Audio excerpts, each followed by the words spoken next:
Hello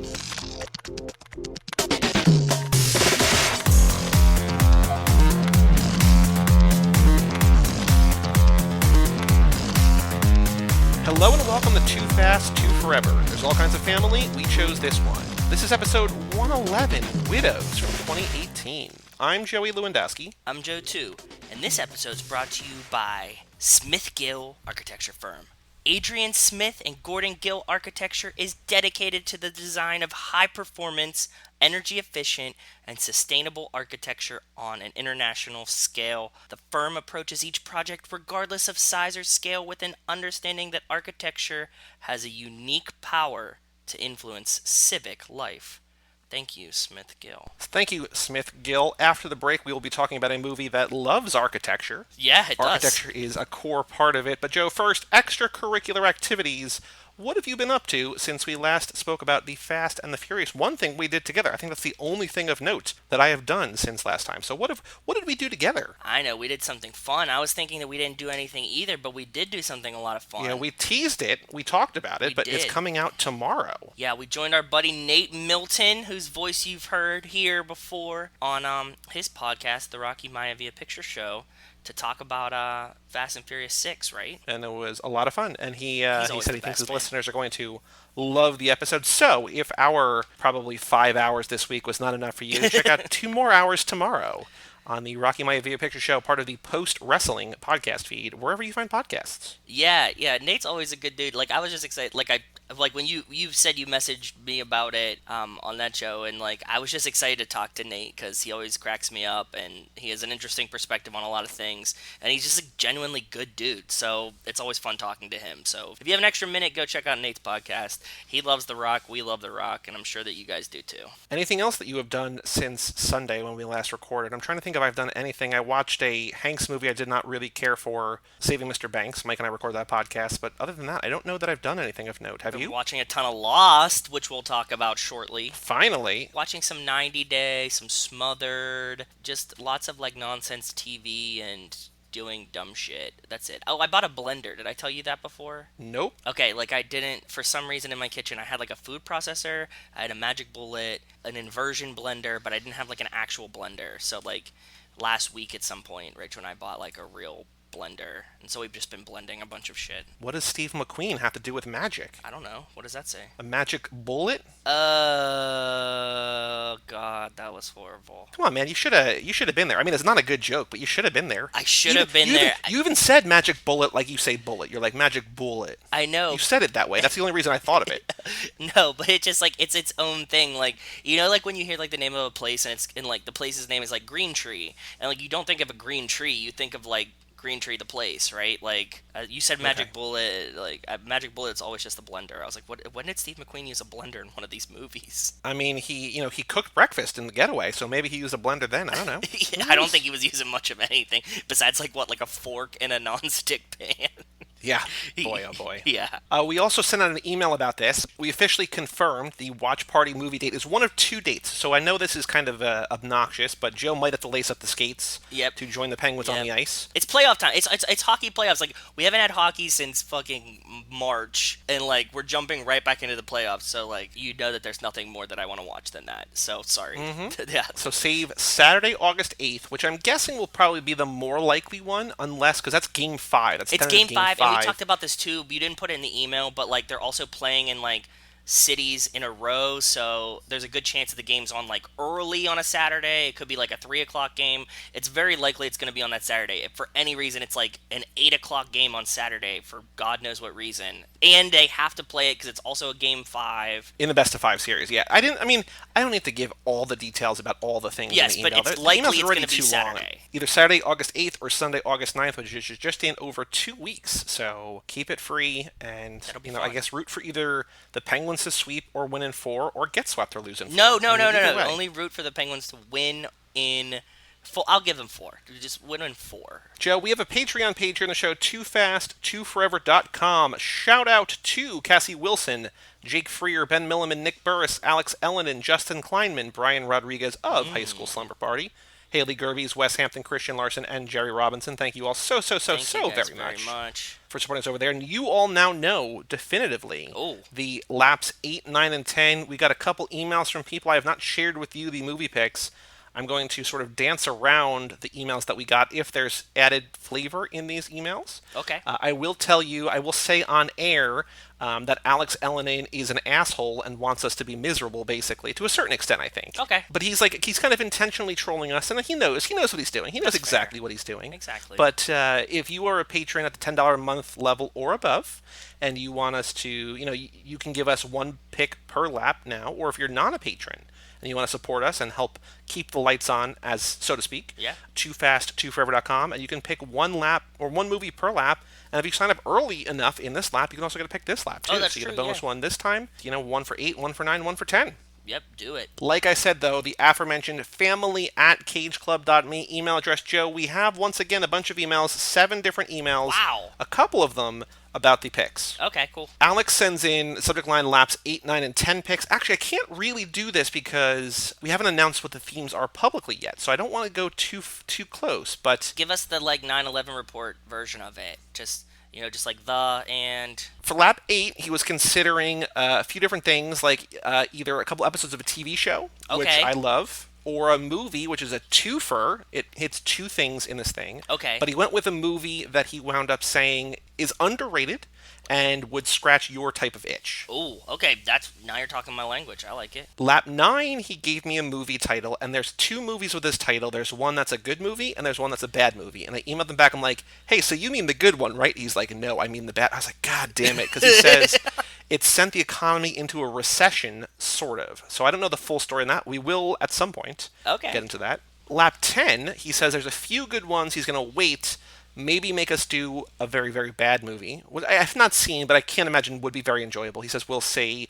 And then later he emailed back and he was just like, probably not going to make you do that one. But, the movie that he put in the email, I have no interest in covering. So if he wants to troll us for a couple of these, I mean, he can. Just putting that out there. Yeah, it's fair, man. Whatever you want. We'll do it. I can call you an asshole, but you're still paying us money, and whatever you want us to cover, we have to cover. We are contractually obligated. We are entered into a contract with you. Yep. Dear listener, so... And there's nothing that I won't watch once. We've watched shitty movies I've chosen to watch shitty movies, so, of course. We then got 2 emails from Christian Larson. What up, Chris? Past guest, possibly future guest. Larson. The first one about lap picks. For the first one, he picked a classic film, which is in the top, 30 or 40 highest-rated films on Letterboxd. Oh, okay. So, one that I've never seen, but I've been meaning to see. Okay.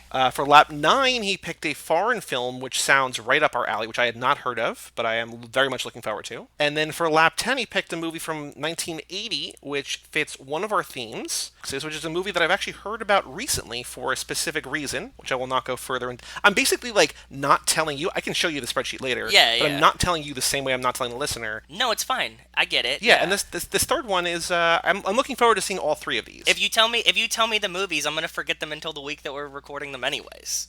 So it doesn't matter. The other email, the quote-unquote actual email we got from Larson is subject line, the Needham for Speed. Okay. It says, hey guys, as you already covered Smokey and the Bandit and the Cannonball Run, you're pretty familiar with the work of Hal Needham. And of course, he also directed Rad, which we talk about a lot, and I covered on Brian's podcast. Rad, yeah. And yeah, they just did that good remaster of it too that I haven't watched yet. I need to watch the 4K version of Rad soon. Very nice. It's very nice. He says, a former stuntman turned filmmaker, he was one of the classic quote-unquote guy's guy directors whose love for cars, stunts, and vehicles of all kinds bled into every project. I was recently watching a movie of his you hadn't covered, 1982's Megaforce, and thinking of some serious parallels to the evolution of the Fastiverse. Megaforce. I like the name of it. I need to watch Megaforce because How Did This Get Made recently covered it. I did not get a chance to watch it that week. I want to. It's an elite multinational military unit that does the jobs the individual governments won't. So it's the family from 5 and 6 on, essentially. And there's even cars on the poster. There's all sorts of vehicles. Oh, so, nice. Yeah. He says, Smoking the Bandit, like the original Fast and Furious, is a pretty straightforward car movie. Chases, stunts, and a truckload full of illicit goods. That sweet, sweet Coors beer. Yeah, it is. Cannonball Run kicks that up several notches, includes a cast of colorful characters, a fleet of automobiles, and more elaborate stunts and set pieces, just like Fast 5. He says, but then there's Megaforce. Megaforce centers around a team specializing in, quote, vehicular warfare, who takes on the Oh. enemies of freedom wherever they appear. Their arsenal includes planes, tanks, tricked out and weaponized cars, and perhaps most famously, a jet-powered flying motorcycle. What? Their leader is the spandex-clad Ace Hunter, played by Barry That's a Bostwick, great perhaps name. best known as Brad from Rocky Horror or the mayor on Spin City. Okay. Much like the later Fast and Furious movies, the stakes have skyrocketed, and everything about it is very ambitious. I have no doubt in my mind that the films of Hal Needham share the same DNA as the Fastiverse. There are a lot of articles that mention him when discussing these films, the Fast and Furious films, Yeah. but surprisingly he was never involved in the series or even publicly shared his thoughts. He died in 2013 after receiving an honorary Lifetime Achievement Oscar at a ceremony hosted by Quentin Tarantino. Interesting. He says, that's all for now, Joe. I hope things have returned to, quote, or parentheses, relative normalcy, and all the best to your dad. Thank That's you. 10, 7, 3s, and 8s. Thank you, buddy. I'm breathing again. We're good. But I need to watch fucking Megaforce, dude. The lap we talked about last time is planes and trains, but not automobiles. We could do it then. I don't know. I mean, it also could just be a classic car movie, or if you want to make, I don't know. But yeah, we got to do it at some point, for We sure. will, For yeah. sure. It's on the docket for sure. Our next email is from Justin Kleinman, subject line Resident Evil. What up, Justin? How are you doing, bud? Says, watch Resident Evil the other night with my friends. Hopefully this gets covered this lap. It's fun to watch. It's a fun watch to see how Letty infiltrates Etion. Ooh. I never thought about it from that angle, but yes. Interessant. I never played the Resident Evil games, by the way. Oh, did I tell my Resident Evil story? Should I save my Resident Evil story, or Save should I tell it. it now? Save it. Okay. I'm just saying, like, I had an N64. I had friends that love Resident Evil, but I think at the time I had like an N64 and a Dreamcast, and I played. Like, It's mostly a PlayStation. Was it historically- PlayStation then? Yeah. A Perfect Dark was the N64 one, right? Well, yeah, but that's not the Perfect Dark is just a sci-fi variant on GoldenEye. Resident Evil is a totally different thing. I know. I'm just saying, like. But yes, Perfect Dark was the big N64 shooter. Yes. Okay. That and GoldenEye. So Resident Evil was on PlayStation? Maybe I I didn't have a PlayStation. Like, I had all the consoles at some point, but, like, I was a small child, so, like, I would, like, trade one in and then buy it. Like, you know, like, I would get, like, the N64, and then, like, a PS1 Slim would come out. So I'd, like, trade in the N64 for the PS1 Slim, and then I'd be like, oh, no, like, I want a Dreamcast, and, like, get a... You know what I mean? Like, I was constantly, like, trading them because I didn't have money to, like, own all three at a time type situation. Yep. Meanwhile, I have all of them in my closet. Good for you. Justin says, a little housekeeping from Minneapolis. We've got White Castle here, which I knew because of Never Not Funny. They talked about it on there. Somebody brought them White Castle, and he refers to himself as White Castle guy. They're like, what are you talking about? He's like, I'm the guy who brought you White Castle. Like, oh, right, him. But, like, yes. So I knew White Castle was in Minneapolis, but it goes on. Go ahead. I've always been a fan. Breakfast, lunch, or dinner, sober or drunk, I'm game. It's not something that, like, I don't think I would Jones for, like, if I had it near me. Knowing that I can't get it adds huge amounts of, like, power to it. They reheat well, too, in the microwave. Like, if you just can buy the them for a little frozen bit- ones at Walmart, Yeah. dude. Yeah. Yeah. But no, I want them fresh. Like, I want them, like, straight from the fucking White Castle. Maybe I'll go. I gotta see if they're open after we're done here. Maybe I will do it in honor of you and in honor of Justin. Yeah, maybe go tonight. they have, like, some kind of, like, what was it? Like, there's, like, a 6-burger meal, like a 10-burger meal that you can split. And, like, Rachel and I, instead of getting, like, the 10-burger, like, slider, the 10-slider meal, Right. we got, like, 2 6s last time, and we were like, that 6-burger was too much. Like, 5 is the right amount. So the extra one each is too many. It's too many. Yeah, I think, like, their normal, like, their quote-unquote normal meal number is 4. Like, I think that's, like, what, like, if you, like, the number 1 or whatever, or, like, what, Yes. the most common, like, the equivalent of the Big Mac or whatever, right, is, like, 4 burgers, Yeah. 4 little burgers, fries. So, yeah, like, 5 or 6 is not great. But I guess the difference between 5 and 6 is a lot. It was significant to us. It was very jarring. Yeah. Or no, maybe it was like we both got 4s one time, and then the next time we got like a 10, and 5 was too many. I don't know. Whatever's like the options are. Like if you add the extra one with like the big box or whatever, then it's too many. He says, my wife's worked for a private school for 15 years. Because of that, my son goes there as well. Majority of the families there are in a higher social class than us. Every year, each classroom has a parent potluck dinner party. We've made it a tradition to bring a crave case. Oh, When placed nice. on a table of quinoa salads, nothing works better at weeding out the people we don't want to talk to. I love it. That's so I genius. actually have 2 stories about this. So number 1, when I worked at Best Buy, there were always reps from different companies who would come in here and basically bribe all of our employees with, like, free whatever and be like, hey, when somebody's buying a laptop, sell them an HP, or when somebody's buying a printer, sell them a Canon. And it's like, we don't give a shit. Like, we know good versus bad, but like in each brand, there's like good, better, best, right? So like whether they want to spend $100 on a printer or $300 on a printer, that's if their the choice. Canon guy has got swag or whatever, like we're like, oh yeah, Canon's cool or whatever, right? Yeah. So one day, they would bring in like Dunkin' Donuts and whatever, but like it's always like there's only so many donuts you can eat where it's just like where you start to feel sick, and it's just like this is all right. And like people would bring in waters or pens or whatever. One time a dude, I don't remember what company it was, brought in 20 hamburgers from McDonald's and 20 cheeseburgers from McDonald's, and we were like, oh, this is the greatest, because he spent probably $40 or $50. Like they were all like $1. Same right? as like, donuts. Yeah. 2 cheeseburger. Yeah. And, like it was like such a mind blowing revelation to us. We're like, oh shit, yeah, like, this is way better. Like, why has nobody ever? And we're like, yeah, whatever you're selling, like that's it. Like we're all day to day. It's just you, because like you spent the right $40. Yeah, exactly. But then to Justin's point about the Crave case, my friend was having a barbecue or he was having something. And he's just like, everybody needs to bring something. And they'd always talked about how much they love White Castle. So I was like, fuck it, I'm gonna go get a Crave case. And I went and I got 2 Crave cases and I just brought them. And they're like, people are like, wait, where are these coming? I was like, oh, I brought, like, it's not hard. You buy them. Yeah. And like it broke people's minds that like you could bring that as like a potluck. So Justin, I've been there. It works beautifully. Also, like there was, I don't know if it's still the case, but like a Crave case of like 30 sliders is like $30 or whatever, right? Yeah, it's but like if cheap. you order through the app, it was like 20. And so like I went to White Castle and the woman at the counter was like, no, just order on the app. Like I don't know why she was telling me, but like the woman, the employee there, was like, just sit there, order through the app. We'll get the order, and then you just save $10. I was like, it's like the dopest employee ever. She was the same as the guy with the McDonald's hamburgers. That's a great call. Yeah. I hate so. Oh fuck. There's like a pizza place here that like I was trying to find like a local like shitty pizza place. Right, New Haven has a lot of great pizza. I know all the great pizza spots, but I wanted to just like a shitty cheap pizza place in case I wanted to grab a pizza on the way home or whatever. So I found one that was like not far from me, and like I ordered just like a large cheese, right? Like stupidest order ever. I go and it was like on a Tuesday, and they had like a big sign in the window like $7 large cheese on Tuesdays. I obviously didn't know this, so like I went and paid at the counter, and he was like $12, and I was like, bro, like the sign on the door, like, are you really gonna charge? He's like, you ordered it and didn't say that. I was like, motherfucker. Like it's like so the complete opposite. Never going back. Yeah, that's like. It's the same thing. It's like, oh, I guess you never want me to come back. That's what I'm saying. Yeah, like, okay, cool, you got my $5, but like now, like it's Tuesday. This is your deal. I didn't know it, but like I just stumbled on it. It's the opposite of the nice lady at White Castle for you. Justin says, thank you, Wes, for clarifying which Batman movie was in Lower Wacker. I couldn't remember and was just guessing on a release date since I've only seen them once each and never really liked them. Whoa, hot take.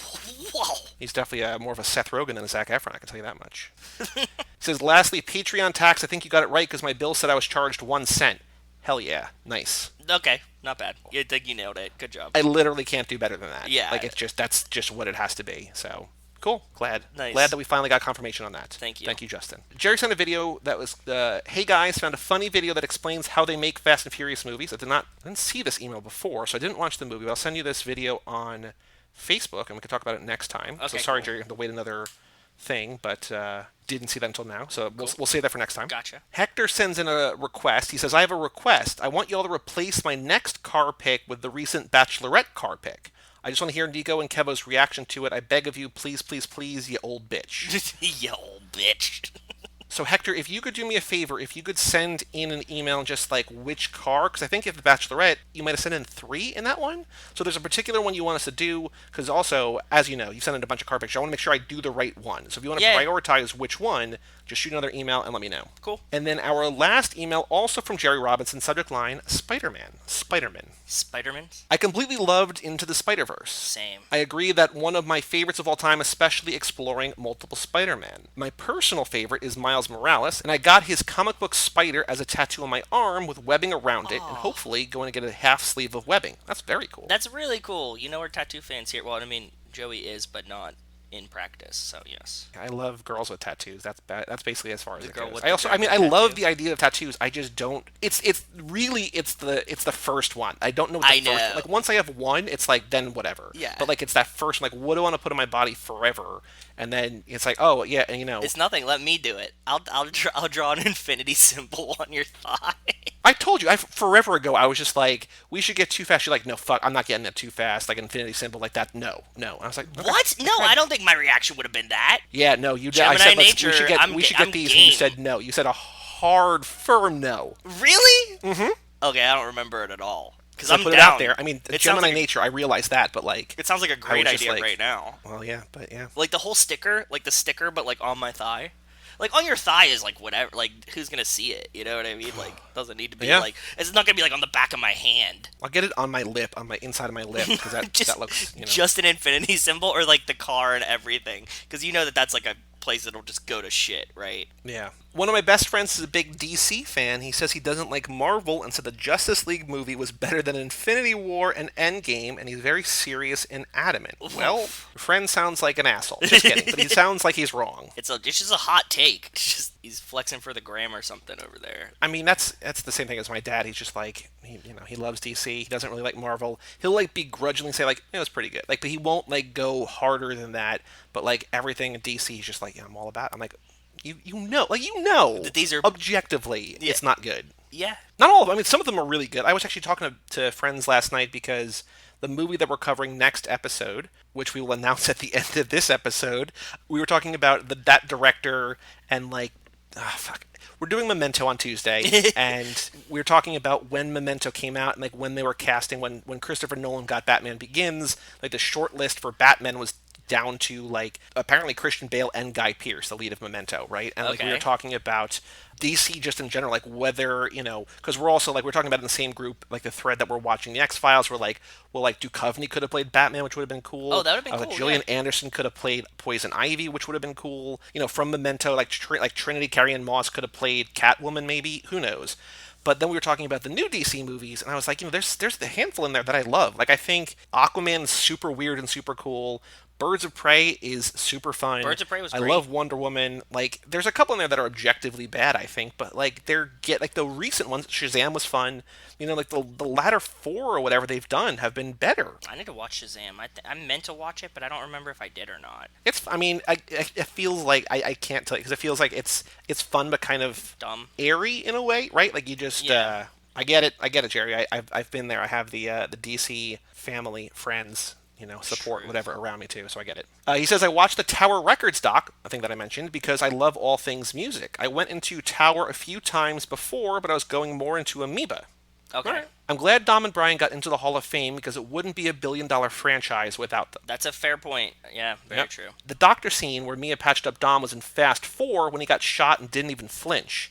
In 6, Letty shoots Dom, but Mia doesn't remove the bullet because she's with Elena. We just talked about this because we rewatched 6 to talk with Nate. As I was watching it, I actually messaged Joey and was like, shit, Mia's just on the phone during the bullet, like, patching in 6 where Dom's, like, fixing it himself. I had connected those, and that one, it all kind of blends together. But yes, yeah. I did. Thank you.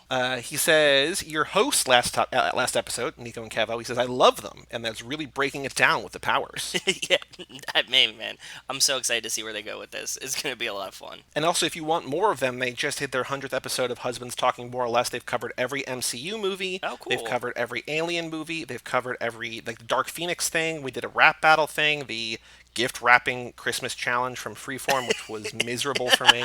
They have, 100 episodes. They're now in the middle of Star Wars, but they're doing Clone Wars. Now they just pivoted over to Fantastic Four. So if you want more of them, there's plenty more of them. And their show has always been good. Like, I like being a guest on their show a lot, but I really love when it's just the two of them because they got a really great band. I mean, they should have a great banner because they're married, right? Because but the two of them together, because Nico brings the passion and then Kevo brings like all the insight and all the behind the scenes. Like it works, like they work together so well on a podcast. They're a good team, man. They are. So if you want more of that, just go pick and choose. If you like a franchise or whatever, go check out Husbands Talking More or Less. Yeah, they got something for you over there. Boy do we. Boy do they. Boy do they. I agree with Vince being the winter soldier of the Fast family. Ooh. Says Joey, I'm a big astronomy nerd to a point where I made a genuine argument when I was in college that Pluto should again be the 9th planet instead of those dwarf planets, and it worked.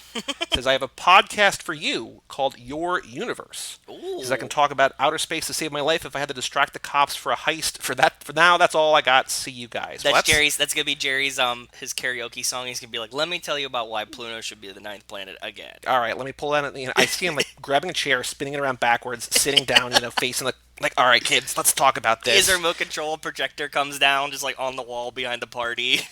And then we have Neil deGrasse Tyson being like, Jerry, come on, do you know that the stars, like, just enjoy the speech. Neil, like, I know that you're not involved in the story, but just, like, enjoy it, man. Thank you, Jerry. Thank you for writing in. Thank you, everybody, for writing in. If you want to email in for the next episode, family@cageclub.me. Also, we have not said this in a while, if you've not left us a review on iTunes yet, please give us 5 stars and write a review. Thank you so very much to the 21 people who have rated us and the 10 or 11 who have written a review. Thank you all so much. Yeah, thank you.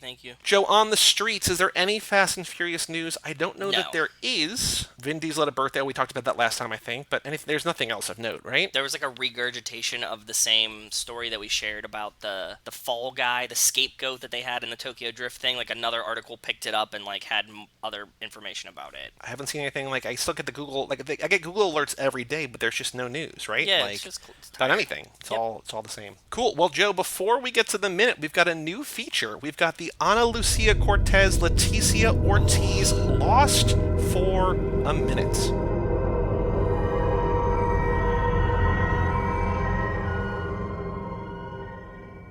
Well, I've watched a ton of Lost in the past, like, week and a half. I watched 3 minutes of it today because I already saw all these episodes. I know you have. So the episode that we are doing today is Season 1, Episode 23, Exodus Part 1. So the first season of Lost ended with a 3-part finale. It had a 1-part and then the following week.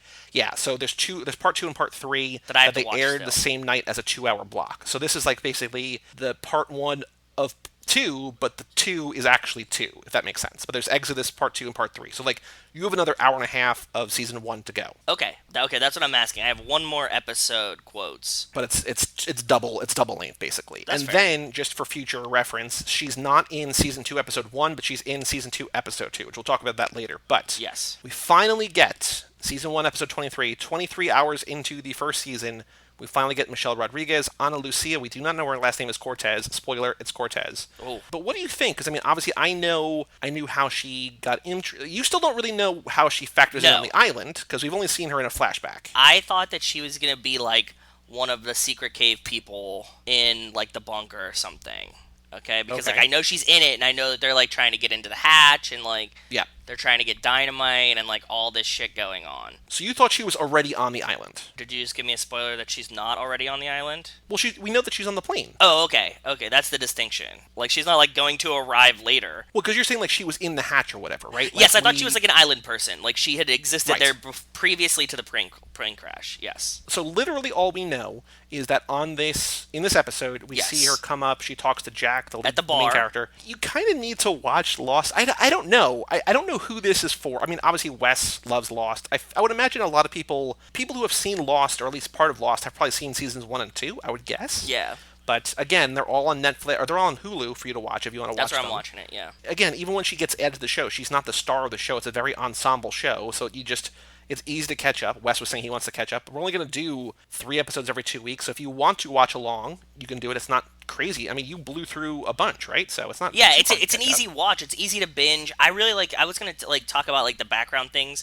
I had watched most of season 1. I don't think I watched up until this point, okay? Like where I am right now. I might have. I don't remember it. I have very, very vague memories of this. Remember I told you I remembered like the plane with the drugs, but like not anything else? Which I did not remember, because the way you described... Like, there was a couple things that I got wrong when we were doing the estimate. I said there's only one polar bear. There was a second polar bear. Like, polar bears, like, it's not a huge thing. Like, they're just around, right? And then the plane, when you were like, they're looking for drugs, I was like, I don't remember that as a plot line. And they're not. They're looking for whatever. They see it in a dream. Yes. And then there's drugs in it. So, like, I just wasn't remembering. I hadn't gotten there yet. But you were right. That I remembered the way the plane looked and whatever, and that's, how Boone dies. But yeah. I didn't remember he died. I remembered the plane.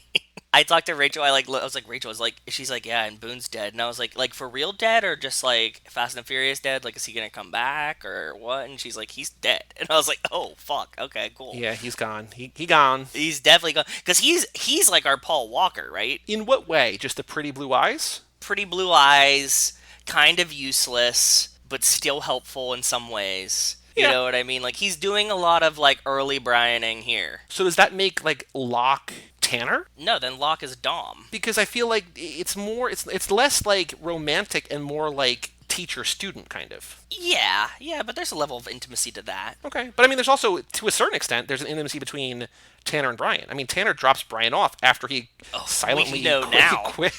Yeah. After he quits the police force, apparently. Yeah, you're right. Okay. Yeah, that makes sense. It's not a direct comparison. Obviously, Letty is Letty. Ana Lucia is Letty. But, like, I would imagine Jack is kind of Dom in a way. Like, he's always the one that people turn to for answers. Yeah, he's the father, the daddy Dom. Seeing what you've seen set up already, it kind of it wouldn't make sense in terms of like the first movie or whatever.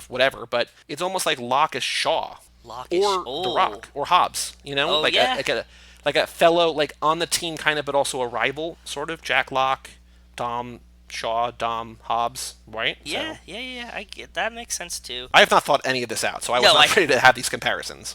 But also, generally, I like the format of the show a lot. So if you haven't seen it, which I don't know why you'd be listening to this, if you haven't though, the episodes are really great in the sense that they're like showing you the present story, and then they give you like one character flashback stories like per episode. Do you have a favorite character flashback back in the day? Like people were like, "Oh, cool, this is like a Locke episode," or "Oh, cool, this is like a Sun and Jin episode." Like, is there a character that you like more than the rest, and is there a character that you like less than the rest? I like the Sun and Jin episodes. I like the Locke ones because I want to know more about them. The Charlie ones are always like, I'm like, oh, cool, they're going to tell us something cool, and they fall flat for me. So, like, I'm like, always like, oh, cool, Charlie episode. Like, he could have such a cool backstory, and it's just like, he was a rock star that did heroin. You're like, okay, cool, we got that part. Real quick, on that topic, like when there was that Collider interview with Damon Lindelof, like the reason they wanted to end the show after 3 seasons because they're like, we don't have more flashbacks to tell. Because like you can even tell at this point, like in season 1, it's like they're already kind of like running in place a little bit, right? Like there's more story to tell, but it's like how much more? Because at some point you're just like, okay, like we know the character, like we know who they are, we know why they're here in a sense, right? So like, to have 10 years of that would be like, what the fuck? Like, who cares? 100%. Because you're not like, what are you going to learn more about their motivations? Like, they gave you like the perfect snippet of like how they're getting there, but they also pigeonholed themselves to be like, we can't add to that, right? Because you're on the island now, and they're like, this is how you got there. Like, what are you going to add more behind it to like know why they did their previous weird stuff? It doesn't make sense. And like, they do a good job of like setting up the flaws, like why these people, because they're all like, you know, flawed in some way, pretty major ways, right? And like, there's still more to reveal in those regards, but it's like at some point you're like, okay, cool, like I know that Jack is kind of an alcoholic or whatever, and like he's got daddy, like everybody has daddy issues, right? It's just all like, you know, whatever. Who's the main girl? What's her name? Kate. Totally useless episodes. It's the same thing over and over again, yeah. I find her very boring. Claire, the girl with the baby, like once we got like the psychic part and like the psychic put her on the plane, I'm like, cool. Totally fine. I don't need to know anything else about her.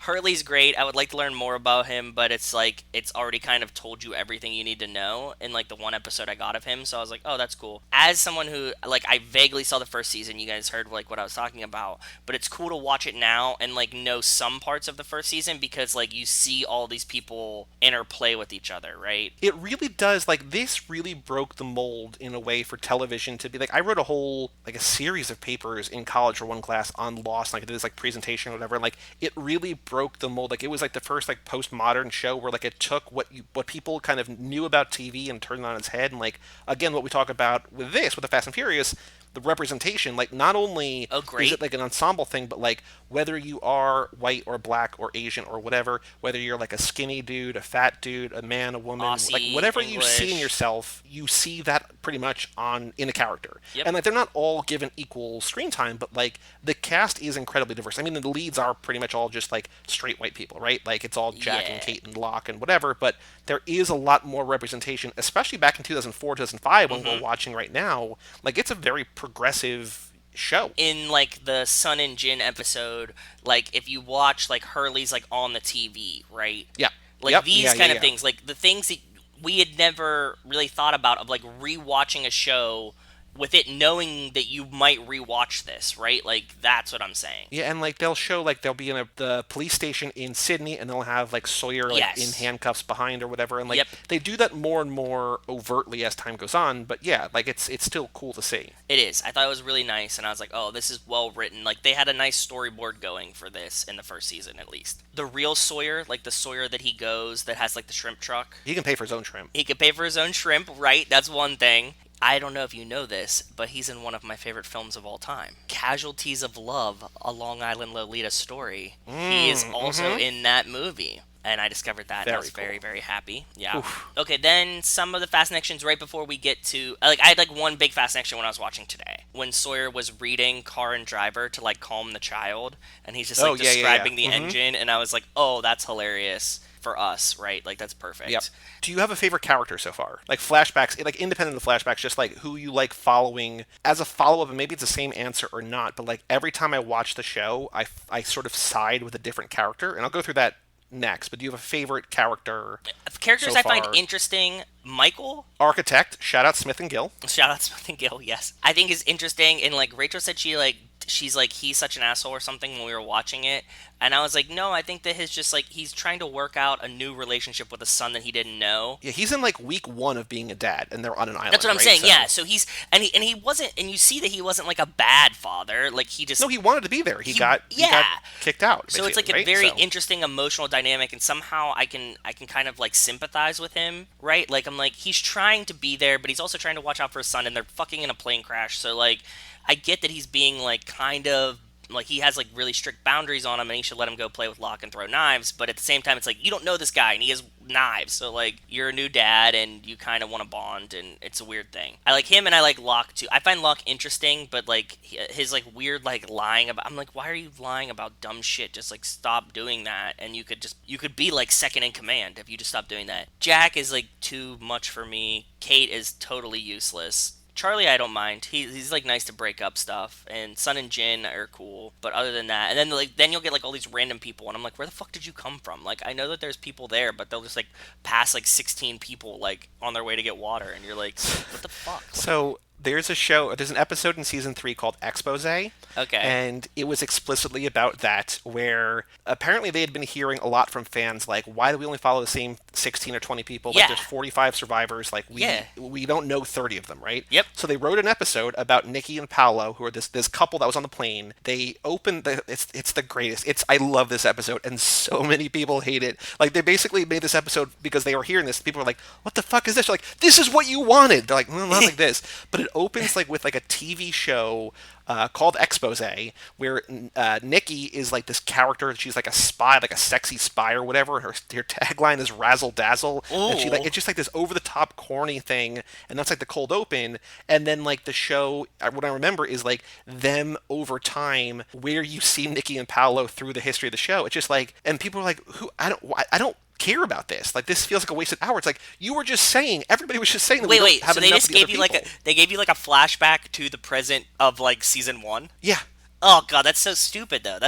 I get that I would be pissed about that too. Like they were like, okay, if you have 45 characters and you're running out of things for like these like 16 characters, then just be like Group B was doing this, right? But I guess that like they took like all the good storylines. Like, do you want to see like another guy moving There's rocks to also a get? certain point where like you can't really tell a story about 45 people, right? Like there's like this joke in season 1, like, is that Scott or is that Steve? It's like, no, Steve died, man, or whatever. Like Scott Yes, died. Well, yes, I don't even know. yes. Like one of them died, right? And there's also going to be a bunch of boring people on the show, right? Right. Like if you're on an island, like there's going to be like 10 people that are doing shit, and then there's going to be like the old lady, and you're like, okay, cool. Well, you see her for like a minute. No, no, no. Do not trash Rose. Rose is wonderful. I love Rose. And you'll say I'm Rose. I'm just saying you're just gonna have like an old lady that's like kind of boring, right? Because she's an old lady. Like she's not gonna be like building a ship or like doing stuff like that. Like that's yeah, not like boring. Like she's a boring person, but just like what can she be doing right now? Like carving mangoes. Okay, cool. Right. Like Well, I will tell you that Rose has a great story, so you'll see her. I'm very okay, protective of Rose because I love Rose. that's fair. So the first time I watched the show, I was very firmly Jack and Kate because I feel like the show wants you to be Jack and Oh Kate because yeah. there's so much about them. I was just like, cool, like I'm with them. Then I watched it again. I was like, they're idiots. Like Locke is clearly the one.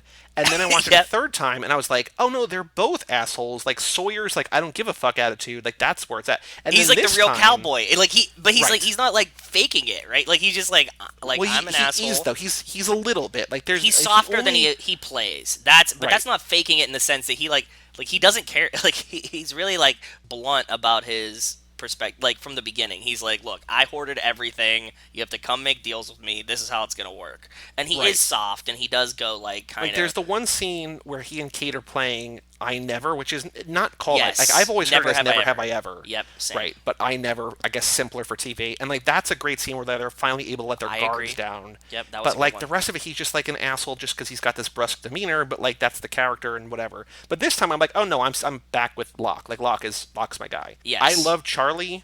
My favorite character, and a lot of people's favorite character, you don't know yet. Okay. So let's talk about Letty. Let's wrap it up with Letty. She asks if Jack is single. Like we had the Jack wedding episode. Did we or did you not see that yet? I saw it. Yeah, when he marries Modern Family. Julie Bowen, like 4 or 5 years before Modern Family. I was like, oh shit, that's cool. And Happy Gilmore, yeah. Ana Lucia's, I don't remember how that plays out, but I guess that's a thing to keep in mind. What? That she's asking if Jack's single or not, right? Yeah, he's like, but I don't remember how that plays. He says like, no, he's not married right now or something. He says something like really vague like that like hints that he's not married. Not anymore, yeah, because she's like, no ring because you're single or because you don't like wearing one. But I like that she's asking him about family. True. But she's like direct but kind, like inquisitive but friendly. Like she's very like Letty and like blunt and to the point, but also like not an asshole. Like it's clearly setting her up like this is somebody that you probably know from movies because like by this point like Resident Evil had been out, like SWAT had been out. Like she's like a pretty established actor.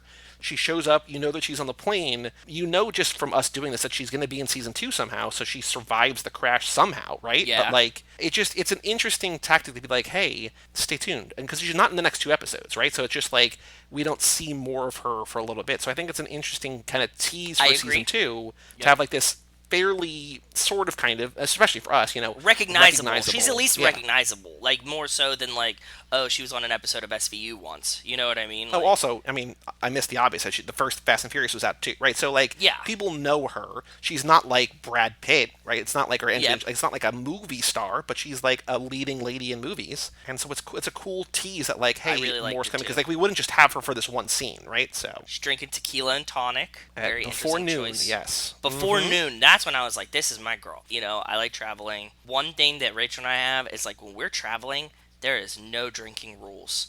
I mean, not that there's that many in our house now, but like if we get at the airport and it's like 8 a.m., we're guzzling fucking liquor because we're like, fuck it, no rules, we're on vacation. And I was like, that's a girl after my own heart. And the only other line that I really liked was she says, Jack, the worst part's over. Like talking about like, his dad being died. It's like, nope. Not even a little bit. You're about to be in a plane crash. Yeah, I'm very excited to see where her character goes, or like what she becomes, or where she is.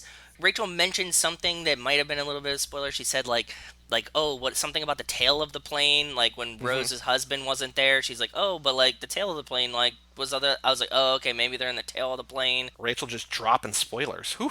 Yeah, I guess. Any other thoughts about Lost? No, I'm excited to keep going. I'm in it right now. I don't know how long we'll last. I don't know how long Letty's in it for, and I don't want to know how long Letty's in it for. We'll just keep chugging along here, and if you guys want to watch along, then do it, because it'll be fun. It'll get interesting. This one was going to be a bland one, and we're not going to talk about the beginning stuffs again in the next segment, I don't think. So I just need to break the like the intro in on like my thoughts so far, and then Letty was in it for 3 minutes, so yeah. All right, so Joe, the last thing we have to do before we take a break, and I need to have a better transition between these two, is the Fast and Furious minute 75. We got about a half an hour left in this movie. Minute 75.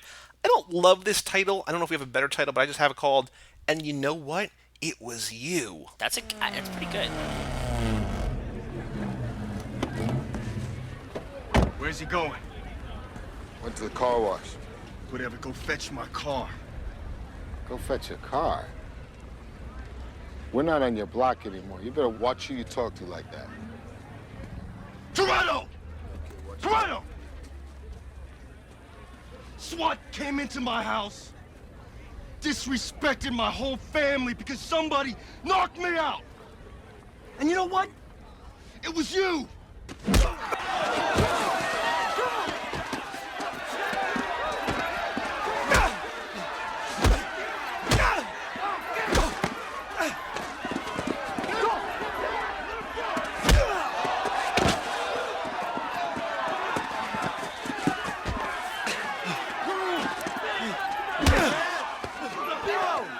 So in this minute, Johnny Tran pulls up to Dom and the family after his race against Jesse. Dom makes an excuse for Jesse, that he went to get his car washed. It's a joke. It's not an excuse. It's like he knows that he's not serious about it. Like, what the fuck do you want me to do? Kind of answer. It's like a joke, but it's also like it could be like it's not necessarily not true, but it's also like just like give the kid like you're gonna get your car basically, right? And like I'm not involved with your like you know what I mean? Like I'm not your servant boy, so like I'm not gonna go get this car. Like don't Then Tran accuses Dom of narking on him. Leon acts as a wall, protecting Dom, ready to conquer whatever comes. Ooh. Dom lays hands on Tran. Two of Johnny's men rush Leon. Letty punches Lance. Leon wrestles with Tran's men. Vince rushes to help Leon. Then Brian shows up at the very, very end, too late to help, as security already begins breaking up the fight. Yes. And my main thing is that, like, I feel a little blue ball. Like, we had so many perfect minutes. I know.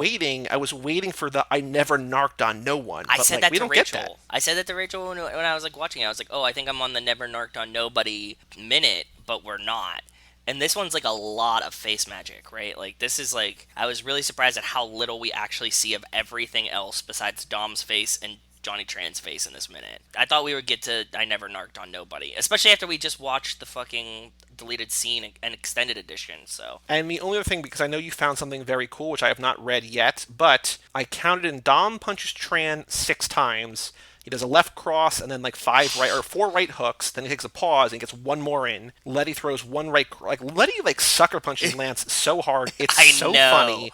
It does make me wonder, like, is Dom a lefty? Like, why would you lead with your left hand? Like, he's thrown mostly with his right, so I'm assuming he's a righty. But like, it's weird, I think, to lead with your left like that, right? I don't know. Maybe not. I don't know. So there's not a lot for you to get in here, but you got something that you were very excited about. So what did you find? Very excited about it. So for the past, like, 6 minutes, 8 minutes, we've been at Race Wars, right? Yeah. Mm-hmm. And we've seen Dom sitting in this tent. You know, he had the igloo coolers underneath him. And then for one split second, we see what they have as a totem on top of that tent to describe the tent. Racing Girl Club. That's what Dom has been sitting in, and I thought that was amazing. Racing Girl Club. I mean, that would make sense. That it's like very early in the minute. Because I saw your trivia question, and you didn't make a note of that up there, so I actually know the answer to that. See? Is it just one? Yes. Oh, it's like a hand-painted, like a hand-spray-painted sign, right? It's black spray paint on a white sign, but at the very top of that tent that they have going on there, there's just a flag that says Racing Girl Club. It looks almost like, it's almost Fury Road-esque, I would say. Yeah, that's fair. I mean, it's just handwriting. Yeah, it's just handwriting. But I don't know why they had that and like what that was about. But yes, I thought that was interesting. I thought that could be a minute question, but I don't know. It's very, very difficult. So when we watched Fast and Furious 6 for the Rocky Maivia picture show, I was thinking about like questions to ask for that because like a lot of the time, you know, I knew we were going to focus on Hobbs, right? We were going to focus on The Rock, and so like when he wasn't on screen, I was just like thinking about like how would we break this down? Like what would we talk about? And like different kinds of trivia questions and stuff like that. And I feel like there's a bias, I think, and it's not necessarily a bad bias or an incorrect bias, but I think there's a bias that we, and I think you more so, are implying to this, where we're under the impression that everybody knows these movies inside and out, and I don't think that's the case. Like, I think that, like, there's definitely easy questions, like, things that I write down are like, that's too easy, but I feel like there's things like this where it's like, I've never even seen that sign. Like, I watched this minute 12 times, I didn't see, I didn't look for that, right? But this is specifically, I'm always considering this as, like, the first movie is the one that everybody knows, like, front to back. You know what I mean? But I don't know that like, that's necessary. Like, even if you've seen, it's tough. I think that there's, like, a bounce. It's weird when we do it. Like, I admit that, like, if you're watching it in minute segments over and over and over again, there's things that like definitely start to stand out that you don't catch when you watch it as a movie. It's a completely different experience. I think there's a kind of a, not a disconnect, but I think there's like a fork in the road that we need to take. Like, is the quiz that we're making to be taken after you listen to this? Because I feel like if you listen to the podcast, and again, there's not a right or wrong answer, just kind of what we have to do. If you listen to the podcast, I feel like hearing us have a conversation about Racing Girls Club, right? Oh, I remember that. Like, I know that that's on the thing. But, like, if you have not listened to the podcast and you're just taking a quiz about the Fast and the Furious, like, oh, I know this movie. Let me see what it's like. You're like, what the fuck even is that? You know what I mean? So it's I think that there's a disconnect, but I think that they should also be related in the sense that, like, if you were listening here, there's a chance that you will get 100. Granted, like, just from, like, the dumb shit that we talk about, you'll get a pretty high score, right? Like, not 100, but, like, you'll get a pretty high score based on, like, stuff that you remember. And then, like, if you didn't listen to us, like, you should expect, like, a 40 or 50%. Because that's what I was thinking with like I'm Fast not and Furious gearing 6. it to that. Yeah. We need like easier kind of questions because I feel like even if you've seen that a lot, there's more going on. Like I'm like, there's the scene where Brian and Dom go to that pawn shop to get the gun or to find out more information about the gun, right? And I'm like, there's so many like quick cuts where they're just like slamming a guy and then they cut to show him like his face against the glass and they cut back and they cut back and I'm like, there's so much like it's such more frenetic action movie editing where I'm like there's so much more visual information to take in. You got to almost go more high level and people even if you've seen that movie like we have like 6 or 7 times, like I'm sure that there's entire scenes in that movie that I will never like I just don't remember exist, right? So 100%. I agree with you. I think there's a difference between the first and the latter. But I just don't know that like I think it's tough. I think there's like I don't think there's a wrong way to do a right or a wrong way to do the quiz. I think we just need to keep in mind that like these are really fucking hard sometimes. Yeah, they are. I do. I consider that a lot. And like either I need to have a come to Jesus moment and be like, this is just what the quiz is. Like I gotta you stop have complaining to. That's about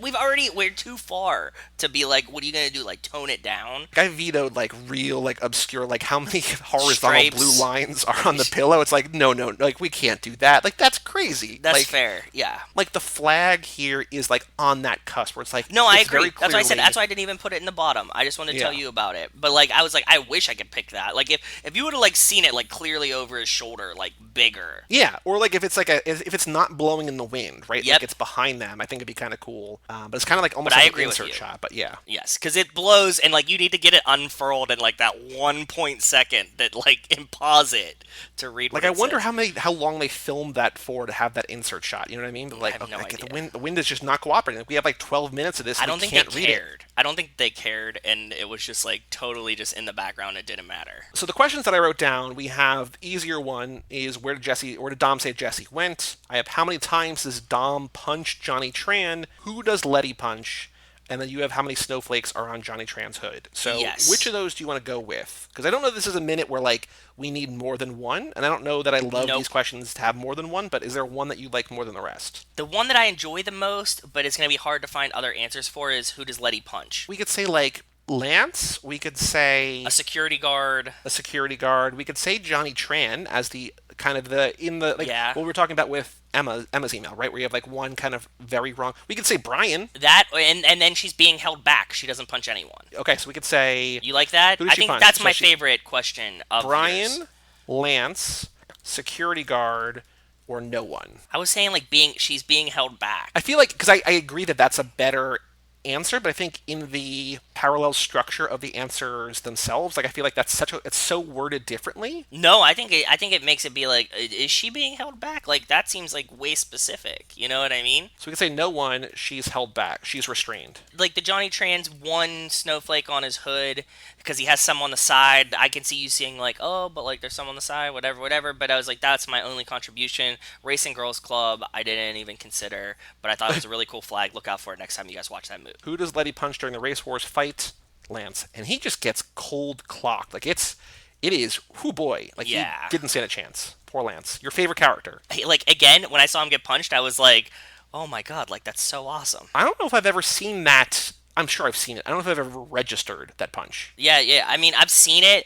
If you would have like asked me to describe the fight, I wouldn't have remembered it was in it. But like, I definitely remembered it and seen it and laughed about it. Any other thoughts about the minute or the lost minute or anything else? Or should we take a break and talk about widows? No, I think that was good. Wow, I'm excited to do more Lost stuff, and I'm excited how that worked out. So yeah. Well, let's take a break. Let us hear another word from Smith and Gill, and then talk about widows.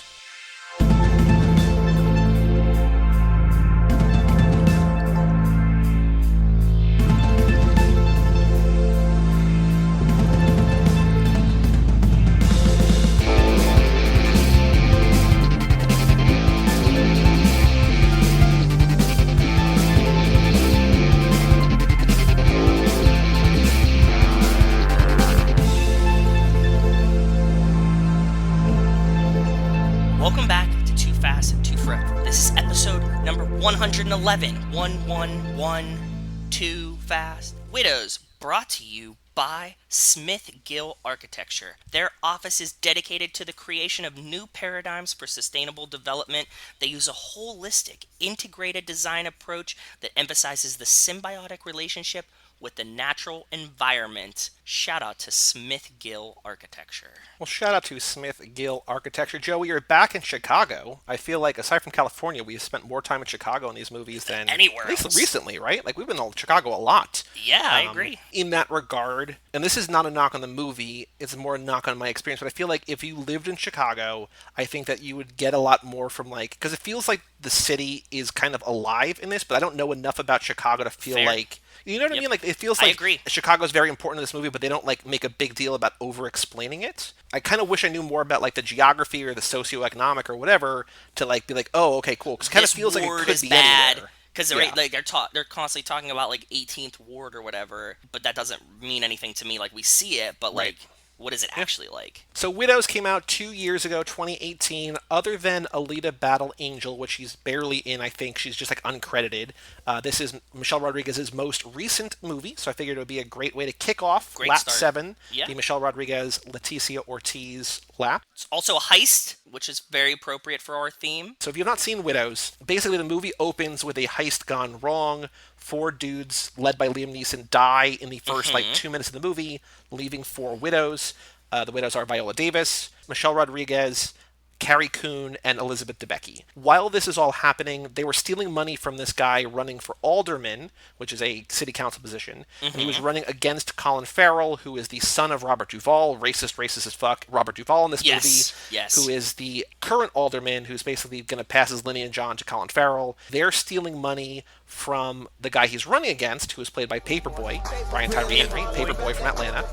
Again, if you have not seen Atlanta, go watch Atlanta, the TV show. It's wonderful. Perfect. Joe and I cannot endorse it enough. I agree. And so while this political race is happening, there's also this whole thing where, like, he demands Viola Davis, who is Liam Neeson's widow, she owes him now $2 million or whatever. And that's what they stole. They were trying to steal, And so there's this notebook with, like, how to steal $5 million from Colin Farrell. And so the whole thing was supposed to be she sells him the journal, everyone's good. But she's like, fuck that, we're doing the money ourselves. And so she gets all the widows on the team. Carrie Coon's out because she's got this new baby. But they bring in Cynthia Erivo, who is Michelle Rodriguez's babysitter, and they take down the $5 million heist. And in the end, spoiler alert, Liam Neeson not dead. He faked all of this because he was in on it with Colin Farrell, that he and Colin Farrell were going to split the heist, and that he has now started a new relationship with Carrie Coon because he had lost a child with Viola Davis. And so this mastermind of this heist, there's actually more to it going on than you actually thought. In the end, the widows pull off the heist. It's a happy ending for them. Viola Davis shoots and kills Liam Neeson. Basically, all the bad guys kind of get their comeuppance, all the good guys, all the good ladies. Everything's kind of a happy ending. Again, like I mentioned last week, I think, directed by, I don't want to say the other Steve McQueen, but director Steve McQueen, not Bullet Steve McQueen. But yeah, this movie rules. I love this movie. I saw it in theaters, and I saw it again today, obviously. But you said you hadn't seen this, or you weren't sure if you had seen it. Now that you've officially seen it, do you think you had seen it before, or was this the first time? When I went to watch it, the stream had been played for 40 minutes.